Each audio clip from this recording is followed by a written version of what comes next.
Hi, I'm Chris Mullinax, president of CRM Properties. Today I'm going to talk a little bit about whether or not you should sell your property or make it a rental property. So we're really talking about properties that you probably are currently living in, hasn't been a rental in the past, and making that decision. So the very first thing I think you should consider when making this very important decision is, do you have what it takes to be a landlord? And I know that sounds a little confusing, but there's a lot of people that just aren't set up to be a landlord. There's a lot that goes into it. You either have a lot of responsibility if you're managing your property, or if you hire a property manager, you still have a lot of risk that you've got to manage. So then you've got to ask yourself, am I prepared to be a landlord and to take that risk and handle it? Another thing to consider is, if you've lived in the property, are you able to emotionally detach yourself from this property?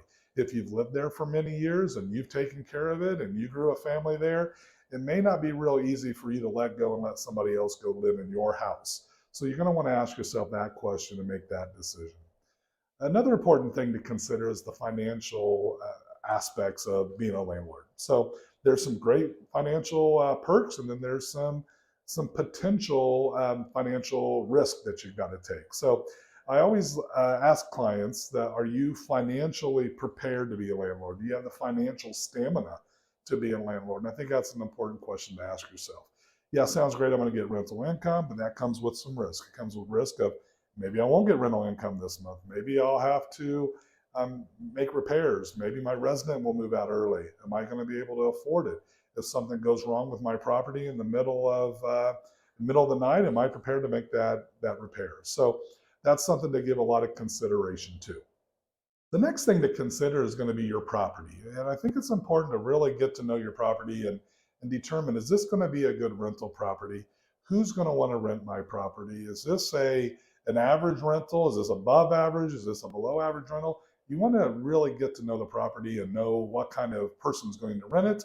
You're going to want to know, what do I need to do? What are renters looking for in a property? Does my property have what it needs to have in order to be a successful rental property? So you want to do that property evaluation and make sure the property is ready to be a rental. Another item to keep in mind is, you're going to need management for the property. Now, you may decide you're the one to manage it, and that's okay. Or you could hire a professional property manager to manage the property. But somebody will be managing the property one way or the other. And whoever's managing the property, it's important to understand how to work with residents. It's important to understand what you need to do to oversight the property. It's also very important to have proper insurance in place, and to make sure you understand all the codes and regulations that the state and potentially the city or county may have as well. One of the services we offer is real estate investing consulting. So we're happy to sit down and consult to tell you a little bit more about what we know, answer your questions you might have about whether it's a good time for you to sell or to rent the property. We're happy to sit down and do that. It's free of charge. We don't charge anything. We love to talk property management. So if you've got any questions about making your home a rental property or selling it, or about property management in general, don't hesitate to reach out.